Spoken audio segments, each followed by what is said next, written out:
అందరికీ నమస్కారం. నేను మీ Haripriya. Welcome to my channel. ఇవాల్టి వీడియోలో మనకు ఈ 2025 సంవత్సరంలో ముక్కోటి ఏకాదశి లేదా వైకుంఠ ఏకాదశి పండుగ ఎప్పుడు వచ్చింది, ఏ తేదీన జరుపుకోవాలి, ఏ రోజున ఏకాదశి తిథి వివరాలు, అలానే ఈ రోజున ప్రత్యేకంగా ఉత్తర ద్వార దర్శనం అనేది చేసుకుంటూ ఉంటాం కదా, ఏ సమయంలో చేసుకోవాలి, పూజా సమయాలు, ఉపవాస నియమాలు అన్నీ కూడా చాలా డీటెయిల్డ్గా ఇవాల్టి వీడియోలో తెలుసుకుందాం. ముక్కోటి ఏకాదశి అన్న వైకుంఠ ఏకాదశి అన్న రెండు ఒకటే. మనకు ఏడాదికి 24 ఏకాదశులు ఉంటాయి కదా. మనకు ఈ ముక్కోటి ఏకాదశి అనేది సూర్యుడు ఉత్తరాయణ కాలానికి మారే ముందుగా, అంటే ధనుర్మాసంలో వచ్చే శుద్ధ ఏకాదశినే మనం వైకుంఠ ఏకాదశి లేదా ముక్కోటి ఏకాదశి అనే పేర్లతో పిలుస్తూ ఉంటాం. ఈ రోజున మన పురాణాల ప్రకారం వైకుంఠ వాకిళ్లు తెరుచుకుంటాయని, వైష్ణవ ఆలయాల్లో ఉత్తర ద్వారం ద్వారా భక్తులకు తెల్లవారుజామునే భగవద్ దర్శనార్థం వేచి ఉంటారని చెప్తూ ఉంటారు. ఈ రోజున శ్రీ మహావిష్ణువు గరుడ వాహనదారుడై 3 కోట్ల దేవతలతో భూలోకంలో దర్శనమిస్తారు కనుక దీన్ని ముక్కోటి ఏకాదశి అనే పేరుతో పిలుస్తూ ఉంటారు. ఇంకా రకరకాల కథనాలు అయితే ఉన్నాయి. వీడియోలోకి డీటెయిల్డ్గా వెళ్లే ముందు చిన్న ప్రకటన.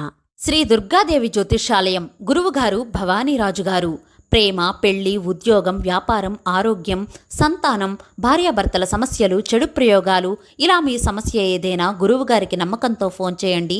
100% పరిష్కారం తెలుసుకోండి. ఈ ఒక్క ఏకాదశి మనకు 3 కోట్ల ఏకాదశులతో సమానమై పవిత్రతను సంతరించుకున్నందువల్ల ఈ ఏకాదశిని మనం ముక్కోటి ఏకాదశి అనే పేరుతో అయితే పిలుస్తారు. మరొక ప్రత్యేకత ఏమిటంటే, ముక్కోటి ఏకాదశి రోజునే హాలాహలం, అమృతం రెండూ పుట్టాయని పురాణాల ద్వారా తెలుస్తోంది. ఈ రోజునే పరమశివుడు హాలాహలం తన కంఠంలో దాచుకున్నారని పురాణాల్లో ఉంది. మహాభారత యుద్ధంలో భగవద్గీతను శ్రీకృష్ణ పరమాత్ముడు అర్జునునికి ఈ రోజునే ఉపదేశించారని చెబుతూ ఉంటారు. ఈ రోజున ప్రతి వైష్ణవ ఆలయాల్లో ప్రత్యేకమైన పూజలు, హోమాలు, ప్రవచనాలు, ప్రసంగాలు అన్నీ కూడా ఈ రోజున విశేషంగా నిర్వహిస్తారు. ఈ రోజు ముఖ్యంగా చేయవలసిన నియమాలు వచ్చేసి ఉపవాసం, జాగరణ, జపం, ధ్యానం తప్పకుండా ఈ నియమాలను పాటించాలి. వైకుంఠ ఏకాదశి రోజున శ్రీమన్నారాయణుడు సాక్షాత్ ఆ శ్రీ మహావిష్ణువుని ఏ విధంగా పూజించాలి అనే వీడియో నేను తర్వాత వీడియోస్లో పోస్ట్ చేస్తాను.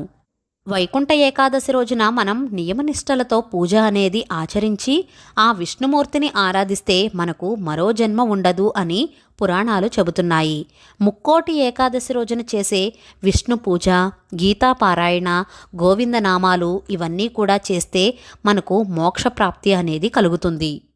అంతటి విశేషమైనటువంటి ముక్కోటి ఏకాదశి ఈ 2025 సంవత్సరంలో ఎప్పుడు వచ్చింది అంటే కనుక, స్వస్తి శ్రీ చాంద్రమాన శ్రీ క్రోధినామ సంవత్సరం పుష్యమాసం హేమంత ఋతువు దక్షిణాయనం ఏకాదశి తిథి వచ్చేసి 9వ తారీఖు జనవరి 2025 సంవత్సరం గురువారం ఉదయం 11:58 నుంచి 10వ తారీఖు జనవరి 2025 సంవత్సరం శుక్రవారం ఉదయం 9:47 వరకు ఏకాదశి తిథి ఉంది.